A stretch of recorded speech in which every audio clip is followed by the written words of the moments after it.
அருட்பெருஞ்சோதி அருட்பெருஞ்சோதி தனிப்பெரும் கருணை அருட்பெருஞ்சோதி. எல்லா உயிர்களும் இன்புற்று வாழ்க, வள்ளல் மலரடி வாழ்க வாழ்க, கொல்லா விரதம் குவளை எல்லாம் ஓங்குக, நல்லோர் நினைத்த நலம் பெறுக, நன்றி நினைத்த எல்லோரும் வாழ்க இசைந்து. உலக மக்களே, அறிவார்ந்த அன்பர்களே, ஆண்மநேய ஒருமைப்பாடுடைய அன்பர்களே, வல்லப்பமான நம்ம கருளிய திருவுட்பாவில் 3ஆம் திருமுறையில் பதிகம் 3 இரங்கல் மாலை என்ற பதிகத்தில் இருக்கின்ற பாடலுடைய விளக்கங்களை பார்த்து கொண்டிருக்கிறோம். இரங்கல் மாலை மொத்தம் 31 பாடல்களை கொண்டது. இதுவரையில் 9 பாடல்களை நாம் விளக்கங்களை பார்த்திருக்கிறோம். ஒவ்வொரு பாடலிலும் நமது இறைவன் வல்லற்பமானவர்கள் தந்தையை பார்க்க செல்லும்போது தன்னை ஆட்கொண்ட பிறகு 9வது ஆண்டில் ஆட்கொண்ட பிறகு எப்படியெல்லாம் இறைவனை பார்க்க செல்லுகிறார் என்பதையும், இறைவனை பார்க்க முடியாமல் எப்படியெல்லாம் வருத்தப்படுகிறார், துன்பப்படுகிறார் என்பதையும் ஒவ்வொரு பாடலிலும் ஒவ்வொரு விதமாக பார்த்து கொண்டிருக்கிறோம். சமயங்களும் மதங்களும் மார்க்கங்களும் சூழ்ந்திருந்த காலகட்டங்களில் வல்லப்பமானவர்கள் எப்படி இறைவனை வர்ணனை செய்து சொல்லுகிறார்கள். திருவொற்றியூரிலே இருக்கின்ற இறைவன் என்று சொல்லுவார், காலை வாகனம் கொண்ட இறைவன் என்று சொல்லுவார். இப்படியெல்லாம் இறைவனை வர்ணனை செய்து எப்படியெல்லாம் இறைவனை பார்க்க முடியவில்லை என்று வருந்தியதை நாம் ஒவ்வொரு பாடலிலும் ஒவ்வொரு விதமாக நாம் பார்த்து கொண்டிருக்கிறோம். அதன் பிறகு சமரச சுத்த சன்மார்க்கத்தை பெற்ற பிறகு அதே இறைவனை எப்படி அருட்பெருஞ்சோதி என்று சொல்லுகிறார். சமரச சுத்த சன்மார்க்கத்தை பெற்ற பிறகு எப்படியெல்லாம் இறைவனிடம் அருளை பெற்றுக்கொண்டார் என்பதையும் ஒவ்வொரு பாடலிலும் நாம் ஒப்பிட்டு பார்த்து கொண்டிருக்கிறோம். அந்த வகையில் இன்று நாம் பார்க்க வேண்டிய பாடல் 3ஆம் திருமுறை பதிகம் 3 10வது பாடல் இரங்கல் மாலை. பாடலை நன்றாக கவனியுங்கள். மின்னோடு ஒக்கும் வேணியினார், மின்னோடு ஒக்கும் வேணியினார் விமலர் ஒற்றைவாணர் எனை தென்னோடு ஒக்க மாலையிட்டு சென்றார், பின்பு சேர்ந்து அறியார்.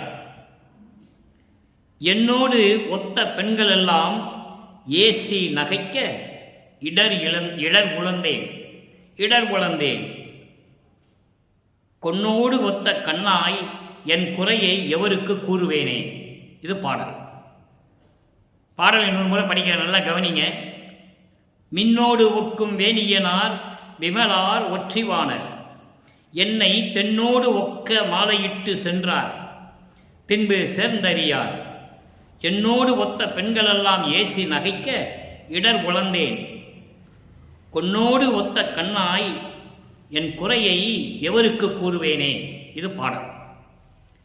சமயங்களும் மதங்களும் மார்களும் சார்ந்த இந்த காலத்தில் இறைவன் தன்னை ஆட்கொண்ட பிறகு, தன்னுடைய மறைப்பு நிலை நீங்கிய பிறகு, அதன் பிறகுதான் அவருக்கு தெரியும் இந்த மண்ணுலக்கு ஏன் வருவிக்க உற்றோம் என்று. இறைவனால் வருவிக்க உற்றோம் என்று தெரிகிறது. ஆனால் இறைவனிடமிருந்து அருளை பெறவில்லை. இறைவன் ஆட்கொண்டதான் மாலையிட்டான் என்று சொல்கிறார்.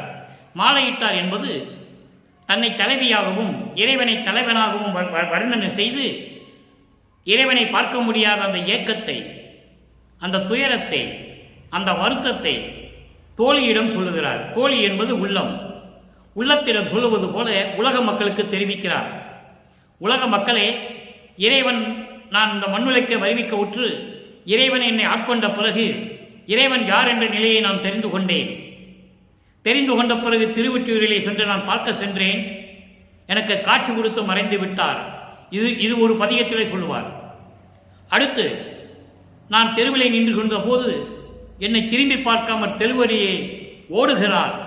நானும் பின்னால் ஓடினேன். அவர் ஓட்டத்தை என்னால் பிடிக்க முடியவில்லை என்று கூறுவார். அதன் பிறகு இப்படியெல்லாம் நிலை நடந்து கொண்டிருக்கிறது என்று சொல்லி நாரையையும் கிளிகளையும் தூது அனுப்புவார். அதற்கும் பலன் இல்லை. அதன் பிறகுதான் தன் தோழியிடம் சொல்லுவது போல உலக மக்களுக்கு சொல்லுகிறார். இப்படியெல்லாம் இருந்த இறைவன் என்னை வந்து ஆட்கொண்டானே தவிர எந்த அருளையும் கொடுக்கவில்லை. என்னை வந்து சேர்ந்து கொள்ளவில்லை, என்னை வந்து அணைத்துக் கொள்ளவில்லை, எந்த அருளையும் கொடுக்கவில்லை என்று கூறுகிறார். இது இந்த பாடலில் இருக்கு. இப்போ இந்த பாடலுடைய பதவுரை, அதன் பின் தெளிவுரை.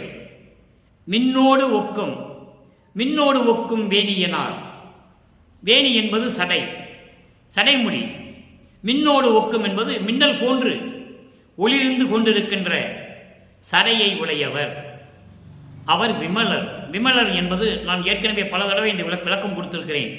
விமலர் என்பது மலங்களை நீங்கியவன், சுத்தமானவன், மலங்கள் நீங்கியவன். ஆன்மம், கண்மம், மாயை, மாமாயை, துரோதை, இந்த 5 மலங்களை நீங்கியவன் விமலன்.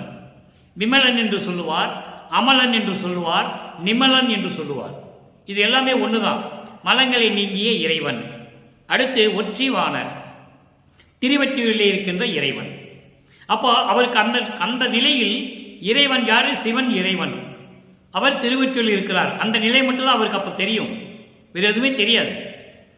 அந்த நிலையில் இருந்து கொண்டு உலக மக்களுக்கு தெரிவிக்கிறார், நான் இப்படியெல்லாம் இறைவனால் வருவிக்க உற்று இப்படி வருத்தப்பட்டு கொண்டிருக்கிறேன், துன்பப்பட்டு கொண்டிருக்கிறேன் என்று சொல்லி உலக மக்களுக்கு தெரிவிக்கிறார். அப்போ அந்த நிலையை பாருங்க.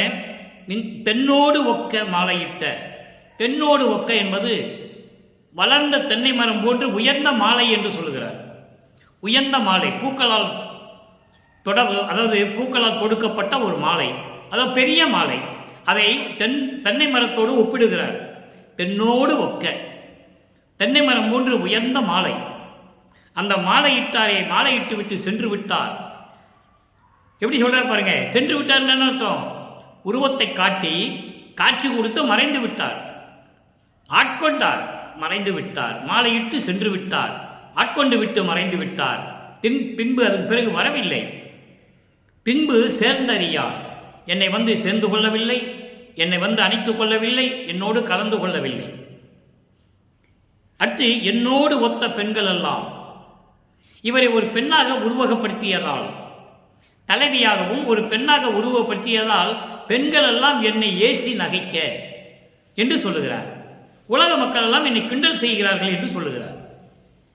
தந்தை என்று சொல்லுகிறாய், காட்சி கொடுத்தாய் என்று சொல்லுகிறாய், ஆட்கொண்டாய் என்று சொல்லுகிறாய், அப்படி ஏன் அருளை கொடுக்கவில்லை என்று என்னை கேலி பேசி நகைக்கிறார்கள், கேலி பேசுகிறார்கள், கிண்டல் செய்கிறார்கள். அதனால் நான் இடர் உழந்தேன், அதனால் நான் துன்பமடைந்தேன், வருத்தமுற்றேன். கொன்னோடு ஒத்த கண்ணாய், என் குறையை எவருக்கு கூறுவேனே. தோழியை சொல்லுகிறார். வேல் போன்று கூர்மையாக கண்ணுடைய, அழகான கண்களுடைய என் தோழியே, பெண்ணே, இந்த குறையை நான் யாருக்கு போய் சொல்லுவேன்? இதை உலக மக்களுக்கு தெரிவிக்கிறார். வேற ஒன்றுமில்லை, தன்னை உருவகப்படுத்தியதால் பெண்ணாக கற்பனை செய்து கொண்டு தோழியிடம் சொல்லுவது போல உலக மக்களுக்கு சொல்லுகிறார். உலக மக்களே, நான் என்ன செய்வேன்? இந்த குறையை நான் யாருவிடம் போய் சொல்லுவேன்? என்னை ஈன்றெடுத்தான், இந்த மண்ணுலக்கு வருவிக்க செய்தான், என்னை ஆட்கொண்டான், எல்லாம் சரிதான். ஆனால் எனக்கு அருளை கொடுக்கவில்லையே, திரும்பி வரவில்லையே, என்னை ஆட்கொண்டதோடு சரி, மறைந்து விட்டார். உலக மக்களே, இந்த குறையை நான் எங்கே போய் சொல்லுவேன் என்று சொல்லுவது போல இந்த பாடலை நமக்கு அருளியிருக்கிறார்கள். இந்த பாடலுடைய பதவுரை பாருங்க, சொல்லியாச்சு. விளக்க உரை, தெளிவுரை. மின்னல் போல ஒளிரும் சடைமுடிய கொண்ட இறைவனே, மலங்கள் நீங்கிய சுத்த சிவநிலையில் இருக்கின்ற இறைவனே, திருவற்றியூரில் திகழ்ந்து கொண்டிருக்கின்ற, விளங்கிக் கொண்டிருக்கின்ற இறைவனே, அப்படிப்பட்ட இறைவன்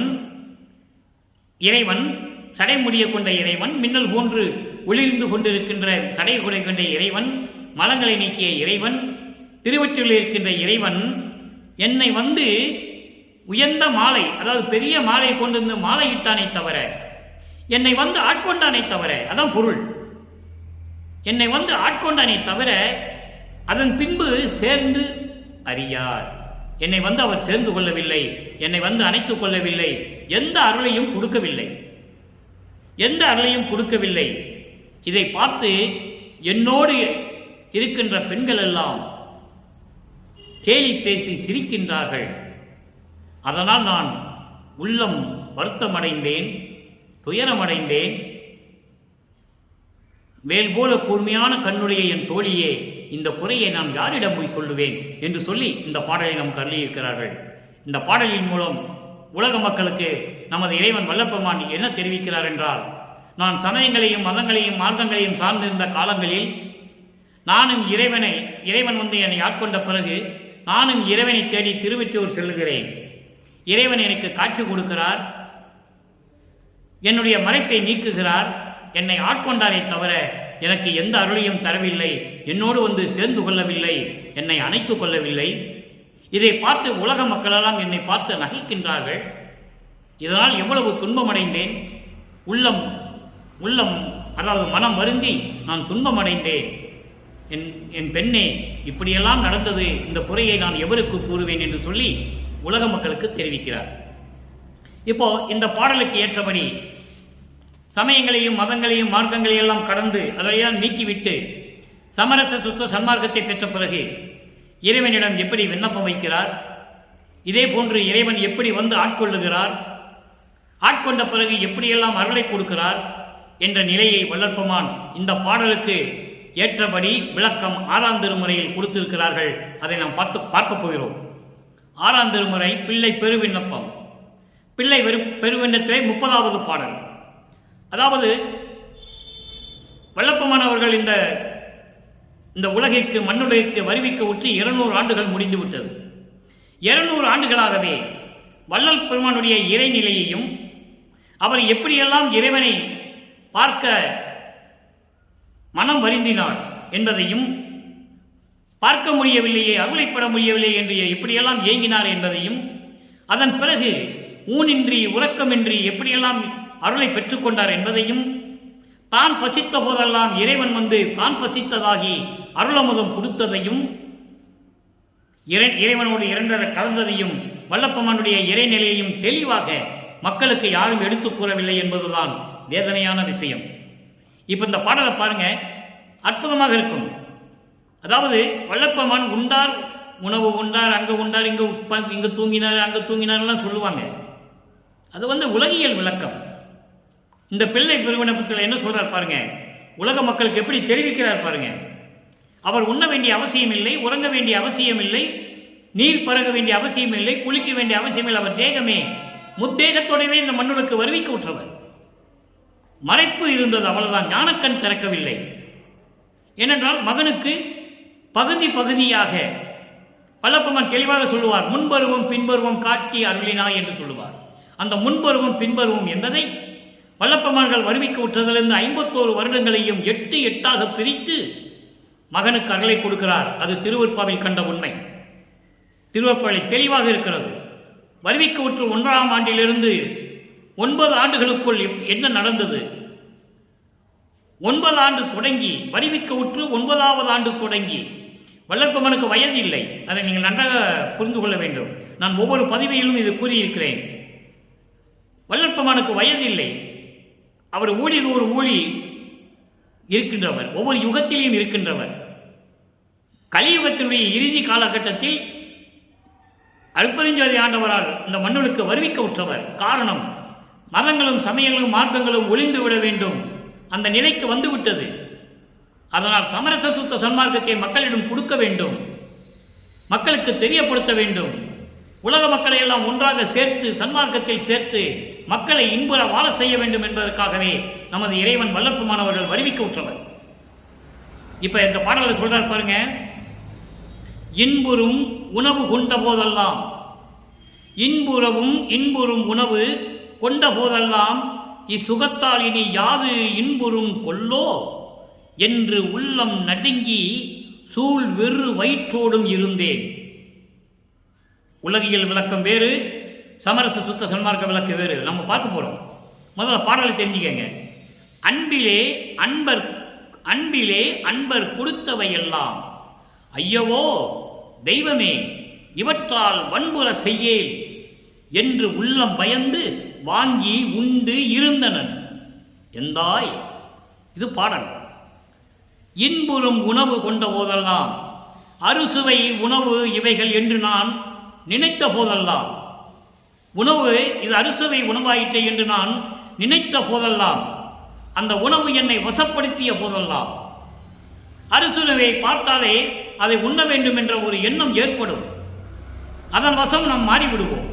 அப்போ இப்படி அறுசுவை உணவுகளை எண்ணும் போதெல்லாம், பார்த்த போதெல்லாம், அந்த எண்ணை வசப்படுத்திய போதெல்லாம், இந்த சுகத்தால், இந்த உணவை உண்டு, இந்த சுகத்தால், இந்த இன்பத்தால் இனி யாது துன்புறும் கொல்லோ, என்ன துன்பம் வருமோ, என்ன துன்பம் வருமோ என்று உள்ளம் நடுங்கி சூழ் வெறு வயிற்றோடும் இருந்தேன். எதையும் உண்ணாமல் வெறும் வயிற்றோடு நான் இருந்தேன். அறுசுவை உணவுகளை நினைக்கும் போதெல்லாம், அது என்னை வசப்படுத்திய போதெல்லாம், இதை உண்டால் என்ன, இதை உண்டு இந்த சுகத்தால் நமக்கு என்ன தீமை வருமோ, என்ன துன்பம் வருமோ என்று நான் நினைத்து உள்ளம் நடுங்கி சூழ் வெறு வயிற்றோடு இருந்தேன், பட்டினியோடு இருந்தேன். எதையும் சாப்பிடாமல் உண்ணாமல் வெறும் வயிற்றில் பட்டினியோடு நான் இருந்தேன். அன்பிலே அன்பர் கொடுத்தவை எல்லாம், இந்த அன்பர்கள் அன்பாலேயே கொடுத்ததை எல்லாம், அன்பர்கள் அன்பிலே அன்போடு கொடுத்தவை எல்லாம், ஐயவோ தெய்வமே, இறைவனே, அருட்பெருஞ்சோதியே, இவற்றால் வன்புற செய்யல் என்பது, இதனால் எனக்கு எந்தவித துன்பமும் வந்து சேரவிடக்கூடாதே, எந்த துன்பம் வந்து சேரவிடக்கூடாதே என்று பயந்து வாங்கி கொண்டிருந்தேன், வாங்கி அதை வைத்திருந்தேன். என் தாயே, இப்படியெல்லாம் உணவு உண்ணும் போதெல்லாம், அதாவது உணவு உண்ண நினைக்கும் போதெல்லாம், சாப்பிட வேண்டும் என்று நினைக்கும் போதெல்லாம் என் உள்ளம் நடுங்கியது. இதை உண்டால் என்ன துன்பம் வருமோ என்று பயந்து நான் வெறு வயிற்றோடு படுத்திருந்தேன். வயிற்றோடும் இருந்தேன். நான் பட்டினியோடு இருந்தேன். இதனால் என்ன துன்பம் வருமோ என்று எனக்கு தெரியவில்லை. தெய்வமே, நீதான் இதிலிருந்து காப்பாற்ற வேண்டும், பண்புற செய்யே, இதிலிருந்து நீதான் காப்பாற்ற வேண்டும் என்று சொல்லி நான் நினைத்து வாங்கி வைத்திருந்தேன். நண்பர்கள் கொடுத்ததையெல்லாம் நான் அப்படிதான் வைத்திருந்தேன் என்று சொல்கிறார். இது விளக்கம் நீங்கள் எப்படி வேணாலும் எடுத்துக்கொள்ளலாம். உலகியல் விளக்கம் வேறு, சமரச சுத்த சன்மார்க்க விளக்கம் வேறு. உலகியல் என்ன சொல்லுவாங்க? அவர் அறுசுவை உணவை பார்த்த போதெல்லாம் அதை உண்டு விட்டார், அதனால் துன்ப வறுமை என்று பயந்து கொண்டிருந்தார். அப்படி சொல்லி இருந்தால் இங்கே சூழ் வயிற்றோடு இருந்தேன் என்று சொல்லி இருக்க முடியாது. நல்லா கவனிக்கணும். நீங்க இதை ஏன் இவ்வளவு வழக்கம் தருகிறேன் என்றால், இறைவன் தயவாலயம் கருணையால் பெற்ற விளக்கம் தான், என்னால ஒன்றும் கிடையாது. அதாவது நான் அறுசுவை உணவுகளை உண்டு மகிழ்ந்து இருந்தேன். இந்த மகிழ்வுகளால் என்ன துன்பம் வருமோ என்று நான் நடுங்கி என்று சொல்லுகிறார். அதுக்கு பிறகு ஒரு வார்த்தை சொல்றார் பாருங்க, சூழ்வேறு வயிற்றோடும் இருந்தேன். அப்போ அவர் உண்ணவில்லை. இதனால் உண்டால், இந்த அறுசுவை உணவு உண்டால் நமக்கு என்ன, இந்த சுகத்தால் என்ன துன்பம் வருமோ என்று சொல்லி உள்ளம் நடுங்கி வெறும் வயிற்றோடு இருந்தேன் என்று சொல்கிறார். அன்பர்கள் கொடுத்ததெல்லாம் நான் வாங்கினேன், வேண்டாம் என்று சொன்னால் அவருடைய மனம் வருந்தும், வருத்தமடைவார்கள். நம்ம கொடுக்கதை வேண்டாம் என்று சொல்லுகிறாரே என்று சொல்லி வருத்தமடைவார்கள். அதனால் அன்பர்கள் கொடுத்ததையெல்லாம் நான் வாங்கி வைத்திருந்தேன். இதனால் எனக்கு எந்த துன்பம் வந்துடக்கூடாது என்றாய் எனது இறைவனே என்று சொல்கிறார். அடுத்து பாருங்க, பதிகம் 22 ஆன்ம தரிசனம் 10வது பாடல். கள்ள வாதனையை களைந்து, நல்ல கவனிங்க, கள்ள வாதனையை களைந்து. அடுத்து சொல்றார் பாருங்க, அருள் நெறி. அப்ப இந்த கள்ள வாதனை எது? துன்மார்க்க நெறி. துன்மார்க்க நெறி எது? சமயங்களையும் மதங்களையும் மார்க்கங்களையும் சார்ந்த நெறி. அந்த வாதனைகளை எல்லாம் களைந்து, மாயைகளையும் மயக்கங்களையும் சமயங்களையும் மதங்களிலும் மார்க்கங்களில் சொல்லப்பட்ட நெறிகளை எல்லாம் நீக்கி, அதான் வாதனை கழிவு என்ற தலைப்பில் கொடுக்கிறார். வாதனை கழிவு என்பது மாயைகளை நீக்குவது, மயக்கங்களை நீக்குவது, பற்றுகளை நீக்குவது, உலக விடயங்களை நீக்குவது, மண்ணாசை பெண்ணாசை பொன்னாசை போன்றதான் விடயங்கள், உலக விடயங்கள். அவற்றை நீக்குவது, சமயங்களிலும் மதங்களிலும் மார்க்கங்களிலும் சொல்லப்பட்ட நெறிகளால் வரக்கூடிய துன்பங்களையும் துயரங்களையும் நீக்குவது. அதுதான் அடுத்து சொல்கிறார், அருள் நெறியை காதலித்து, அருள் நெறியை காதலித்து ஒருமையில் கலந்து உள்ளவாறு இந்த உலகெல்லாம் களிப்புற்று ஓங்குதல் என்று வந்து உருமோ வருந்துகிறார். உலக மக்களை நினைத்து வருத்தப்படுகிறார். இறைவன் நல்ல மார்க்கத்தை கொடுத்தும் இந்த மார்க்கத்தில் வர தயங்குகிறார்களே என்று சொல்லி இறைவனிடம் சொல்லுகிறார், தந்தையிடம் சொல்லுகிறார். வள்ளலே, அது கண்டு அடியேனின் உள்ளம் மகிழ்தல் என்றோ என துயர்ந்தேன். ஒல்லியோய் நினது திருவுள்ளம் அறிந்தது உரைப்பது என் அடிக்கடி உனக்கே. இது பாடல். இப்போ கள்ள வாதனையை கலைந்து சமயங்களிலும் மதங்களிலும் மார்க்கங்களிலும் கொண்டிருந்த நெறிகளெல்லாம் பின்பற்றிய நெறிகளெல்லாம் நீக்கி அருள் நெறியை கடைபிடித்து, அருள் நெறி சுத்த சன்மார்க்க நெறியை காதலித்து அதை கடைபிடித்து விரும்பி கடைபிடித்து ஒருமையில் கலந்து ஒருமை உணர்வோடு ஒரே உணர்வோடு வேதமின்றி வேறுபாடின்றி முரண்பாடின்றி ஒரே ஒருமையோடு ஒன்றுபட்ட நிலையில் கலந்து உள்ளவாறு இந்த உலகமெல்லாம் களிப்புற்று ஓங்குதல் என்று வந்து உருமோ. இந்த உலகம் எப்படி சமரச சுத்த சன்மார்க்கத்தில் வந்து நிலைக்கப் போகுதோ, எப்படி விளங்கப் போகிறதோ என்று சொல்லி அந்த நாள் எப்படி வருமோ என்று சொல்லி நான் வருந்தி கொண்டிருக்கிறேன். என்று உருமோ, என்று வந்து உருமோ, அந்த நிலை எப்போது வருமோ? இந்த சமயங்களையும் மதங்களையும் மார்க்கங்களிலுடைய நெறிகளை எல்லாம் விட்டுவிட்டு அருள் நெறியான சமரச சுத்த சன்மார்க்கத்தை கடைபிடித்து அன்போடு காதலித்து விருப்பப்பட்டு ஏற்றுக்கொண்டு ஒருமையில் கலந்து ஒருமை உணர்வோடு இந்த உலக மக்களெல்லாம் மகிழ்வோடு விளங்க வேண்டும். அந்த நாள் எப்போது வருமோ? களிப்புற்று ஓங்குதல் என்று சொல்லுகிறார். அந்த நாள் எப்போ வருமோ? வள்ளலே அது கண்டு அடியேனன் உள்ள மகிழ்தல் என்றோ. இறைவனே, அருட்பெருஞ்சோதி ஆண்டவருக்கு ஒரு பெயர் உண்டு, அருட்பிரகாச வள்ளல் என்று ஒரு பெயர் உண்டு. அதான் வள்ளலே என்று சொல்லுகிறார். வள்ளலே அது கண்டு அடியேன் உள்ள மகிழ்வது என்றோ. அதை நினைத்தது அடியனுடைய உள்ளம் மகிழ்வடைவது எப்பொழுதோ அதை நினைத்து நினைத்து நான் துயர்ந்தேன், வருந்தி கொண்டிருக்கிறேன், துன்பப்பட்டு கொண்டிருக்கிறேன், மனம் கலங்கி கொண்டிருக்கிறேன் என்று சொல்லுகிறார். அடுத்து பாருங்க, ஒல்லியோ இன்னது திருவுள்ளம் அறிந்தது. ஒல்லியோ என்றால் ஒளி பொருந்திய இறைவன், அருள் ஒளி பொருந்திய இறைவன் அருட்பெருஞ்சோதி ஆண்டவர். அருட்பெருஞ்சோதி ஆண்டவர் தான் ஒல்லியோ என்று சொல்லுகிறார். அருள் ஒளி நிறைந்த இறைவனே, அருட்பெருஞ்சோதியே, இது உன் திருவுள்ளம் அறிந்தது தானே. என் உள்ளம் எப்படியெல்லாம் துன்பப்படுகிறது, இது உன் திருவுள்ளம் அறிந்தது தானே. இதை உரைப்பது, இதை சொல்லுவது அடிக்கடி உனக்கே. எதற்காக உனக்கு அடிக்கடி நான் சொல்லிக் கொண்டிருக்க வேண்டும்? ஒரு முறை சொன்னால் போதாதா? இந்த நிலை எப்போ மாறுமோ என்று தெரியவில்லை என்று சொல்லி உலக மக்களுக்கு தெரிவிக்கிறார். இறைவனிடம் இப்படியெல்லாம் சொல்லுவதை உலக மக்களுக்கு தெரிவிக்கிறார். அடுத்த ஒரு நிலை பாருங்க, வாதனை கழிவு.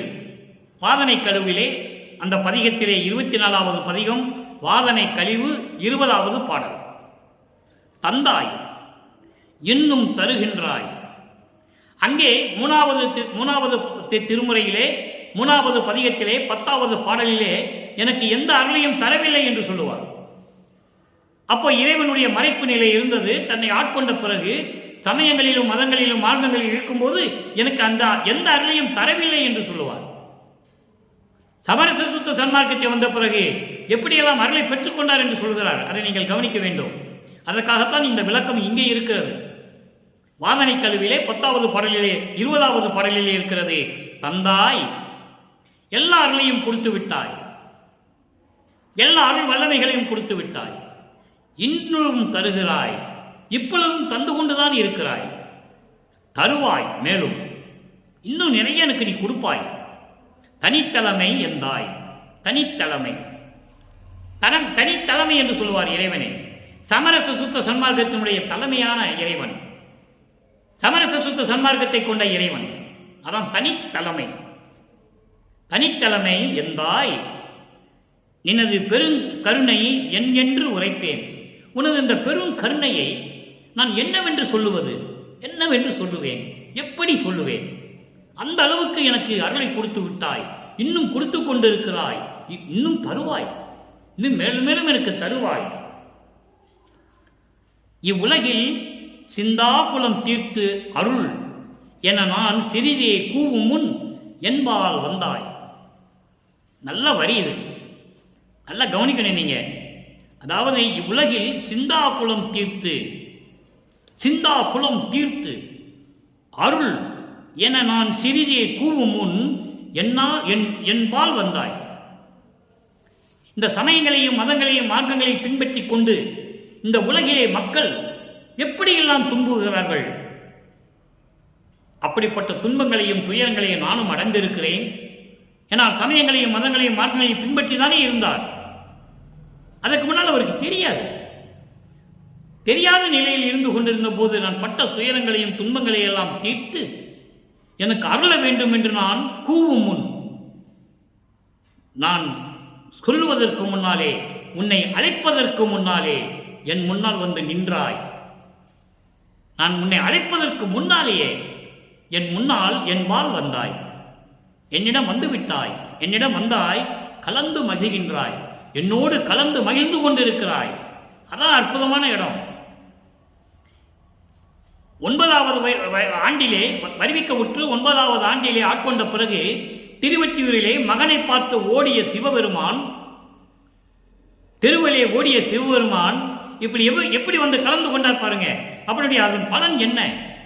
சமயங்களையும் மதங்களையும் மார்க்கங்களையும் நீக்கிவிட்ட பிறகு அதான் சொல்றாரு இங்கே, சிந்தாப்புலம் தீர்த்து அருள் என்று நான் கூவும் முன் என்பால் வந்தாய்.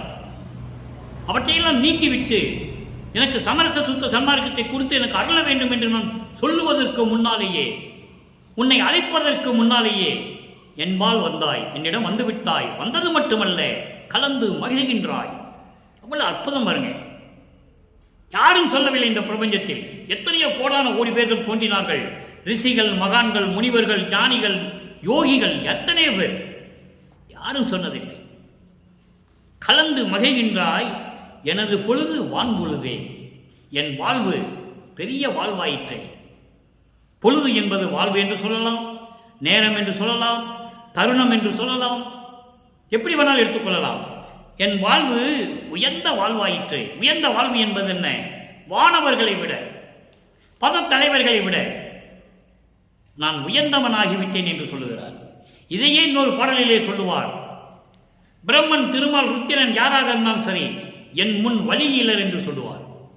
என் முன் வலிமை இல்லாதவர்கள், நான் வலிமையானவன், அவர்களை விட நான் மேன்மையானவன் என்று சொல்லுவார். பாடலிலே இருக்கிறது. ஆக அதைதான் சொல்லுகிறார். என் பொழுது வான் பொழுதே. நான் எல்லாவற்றை விட, எல்லா பதத்தலைவர்களையும் வானவர்களை விட நான் உயர்ந்த நிலையில் இருக்கிறேன். என் வாழ்வு பெரிய வாழ்வாயிற்று, உயர்ந்த வாழ்வாயிற்று என்னுடைய வாழ்வு. அப்படியும் சொல்லலாம். என் நேரம் நல்ல நேரம் என்று கூட சொல்லலாம். என் தருணம், இந்த தருணம் நல்ல தருணம் என்று கூட சொல்லலாம். அடுத்த ஒரு நிலை பாருங்க, அபயத்திறன். இப்போ எல்லா அருளையும் வாங்கியாச்சு, எல்லாம் அவரோட கலந்தாச்சு, எல்லாம் சொல்லிட்டாரு. இப்போ அடைக்கலத்தினுடைய சிறப்பு என்ன? அங்கேயும் 10வது பாடல். 3ஆம் திருமுறையில் இருக்கின்ற ஒரு நிலைக்கு என்னோடு ஒத்த பெண்கள் எல்லாம் ஏசி நகைக்க இடர் உழந்தேன் என்று சொல்லுகிறார். இவரை பெண்ணாக உருவப்படுத்தியதால் அங்கே பெண்கள் என்று சொல்லுகிறார். அது பெண்கள் என்பது உலகியல் விளக்கம். அது விளக்கம் என்பது உலகியல் மக்களுக்காக சொல்றது, உலக மக்களுக்கு தெரிவிக்கிறார். அதனால அந்த பாடலை தன்னை பெண்ணாக உருவப்படுத்தி சொல்லுகிறார். இப்ப பாருங்க, அபயத்திறனில் பாருங்க என்ன சொல்றாருன்னு.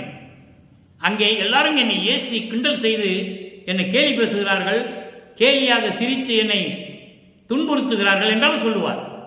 இங்கே அபயத்திறனில் 10வது பாடலை சொல்றார் பாருங்க. அற்றமும் மறைக்கும் அறிவிலாது, அற்றமும் மறைக்கும் அறிவிலாது ஓடி ஆடிய சிறு பருவத்தே. எப்ப ஆட்கொண்டாருன்னு சொல்றார் பாருங்க. 3ஆம் திருமுறையில் இருக்கிற பாடலுக்கு 6ஆம் திருமுறையில் என்ன சொல்றார் பாருங்க. அற்றமும் மறைக்கும் அறிவிலாது ஓடி ஆடிய சிறு பருவத்தே, குற்றமும் குணம் கொண்டு என்னை ஆட்கொண்ட குணப்பெரும் குன்றமே என் குருவே. எப்படி ஆட்கொண்டதை சொல்றார் பாருங்க. அதாவது 2வது எட்டில் ஆட்கொண்டதை, 2வது எட்டு என்பது வல்லப்பமானவர்கள் இந்த மண்ணிலைக்கு வருவிக்க விட்டு 9வது ஆண்டு. முதல் 8 முடிந்து விட்டது. 2வது 8 தொடக்கம்.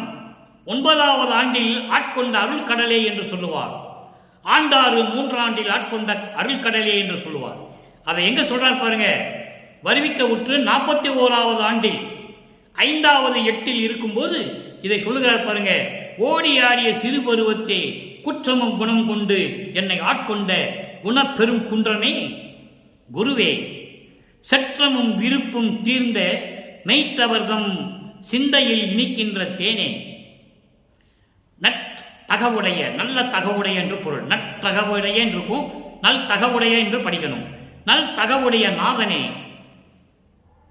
உன்னையே நம்பினேன் கைவிடேல் எனையே, உன்னைத்தானே நம்பினேன் கைவிடேல் எனையே என்று சொல்லி இந்த பாடலை நமக்கு அருளியிருக்கிறார்கள். விளக்கம் பாருங்க. அற்றமும் மறைக்கும் அறிவிலாது, இறப்பை தவிர்க்கக்கூடிய வழி எது என்று தெரியாத அந்த அறிவில் இருந்த போது, நல்லா கவனிக்கணும், அற்றமும் மறைக்கும் அறிவிலாது, இறப்பை தவிர்க்கக்கூடிய வழி எது என்று தெரியாமல் இருந்த, அறிவு இல்லாத இருந்த பொழுது, சிறு பருவத்தை ஓடி ஆடிய சிறு பருவத்தே, தெருவிலே ஓடி ஆடிய அந்த சிறு பருவம், அதாவது 9வது ஆண்டில், வருவிக்கவுற்று 9வது ஆண்டில், அது 6+3, 9வது ஆண்டில் நான் செய்த குற்றங்களை எல்லாம் குணமாக கொண்டு, நான் செய்த தவறுகளையும் குற்றங்களையெல்லாம் மனதில் கொள்ளாமல் அவற்றையெல்லாம் குணமாக கொண்டு என்னை ஆட்கொண்ட குண பெருங்குன்றேமே. குணப்பெருங்குன்றம் என்பது இறைவனுக்கு 8 குணம் உண்டு. தன்மையத்தனாதல், தூய உடம்பினாதல், இயற்கை உணர்வினாதல், அதுக்கு அடுத்தபடி இயற்கையிலே பாசங்களை அறுத்தல், முடிவில் ஆற்றல் உடைமை, வரம்பில் இன்பம் உடைமை, முடிவில் ஆற்றல் உடைமை, வரம்பில் இன்ப உடைமை என்பது ஒரு 8 குணங்கள் உண்டு. அப்படி 8 குணம் கொண்ட இறைவனே, பெரும் குன்றமே, 8 குணம் கொண்ட அப்படிப்பட்ட இறைவனே, குருவே,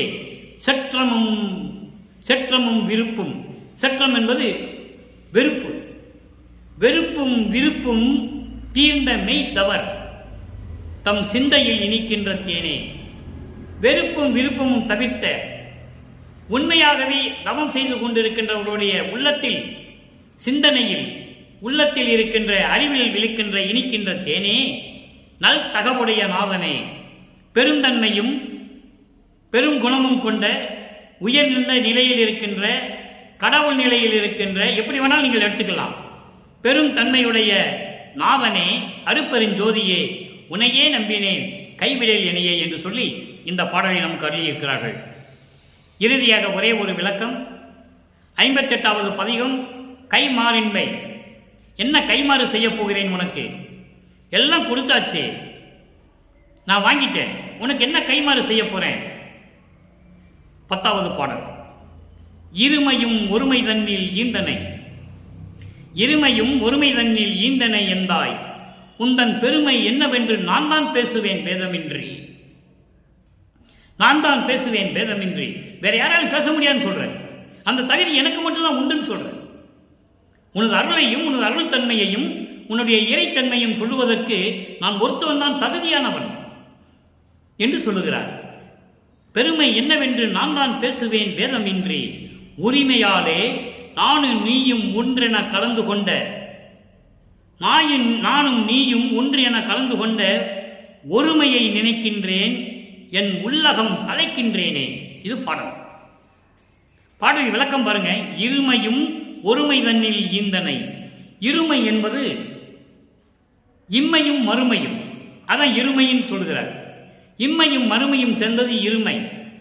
இம்மை என்பது இந்த மண்ணுலகிலே வருவிக்க உற்று இந்த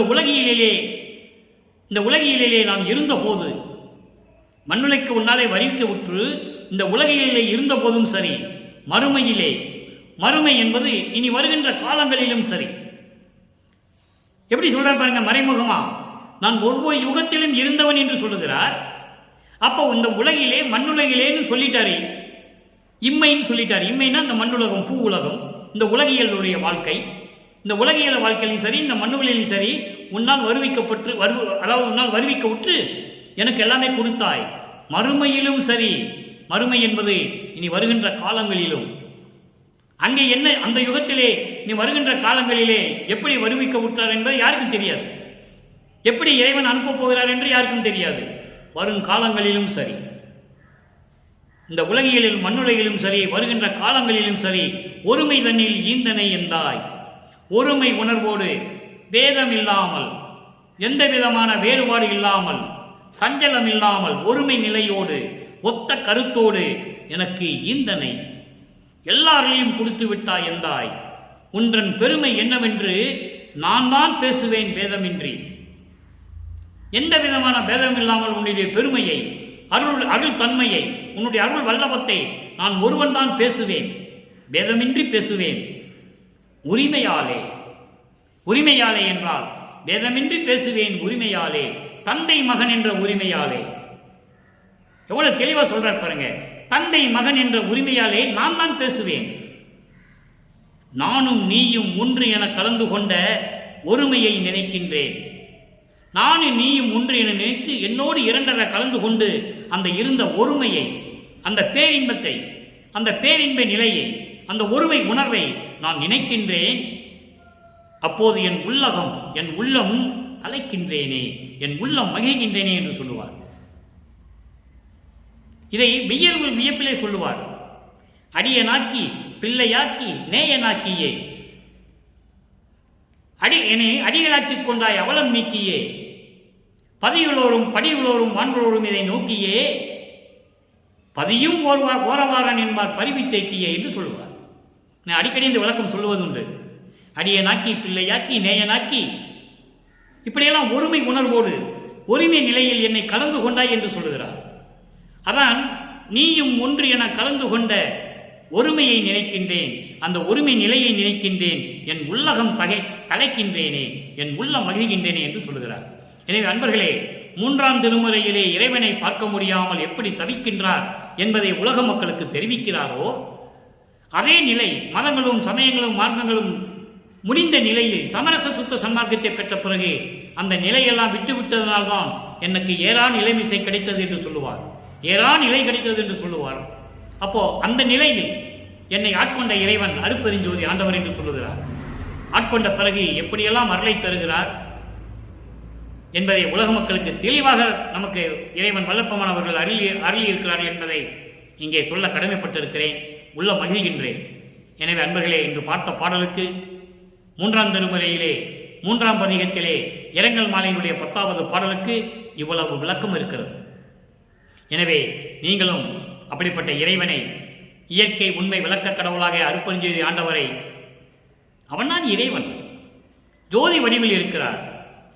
அருட்பெருஞ்சோதி அருட்பெருஞ்சோதி தனிப்பெருங்கண்ணை அருட்பெருஞ்சோதி என்ற மகாமந்திரத்தை உச்சரித்து மண்ணகல் விளக்கிலே தீபமேற்றி தீபத்து முன்னால் அமர்ந்து கொண்டு ஞானசரியை படித்து சைவ நெறியில் இருந்து கொண்டு, சைவ நிலையில் இருந்து கொண்டு, அசைவம் அதாவது மாமிசம் வகைகள் சாப்பிடாமல் சைவ உணவுகளையே உட்கொண்டு எந்த உயிரையும் கொலை செய்யாமல் துன்புறுத்தாமல் ஒருமை உணர்வோடு இருந்து கொண்டு கருணையோடும் தயவையோடும் மற்ற உயிர்களையும் தன் உயிர் போல் பாவித்துக் கொண்டு இருக்க வேண்டும்.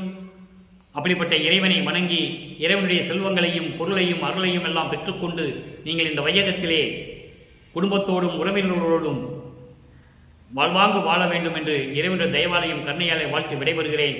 மீண்டும் நாளை சந்திப்போம். நன்றி, வணக்கம். அருட்பெருஞ்சோதி அருட்பெருஞ்சோதி தனிப்பெரும் கருணை அருட்பெருஞ்சோதி.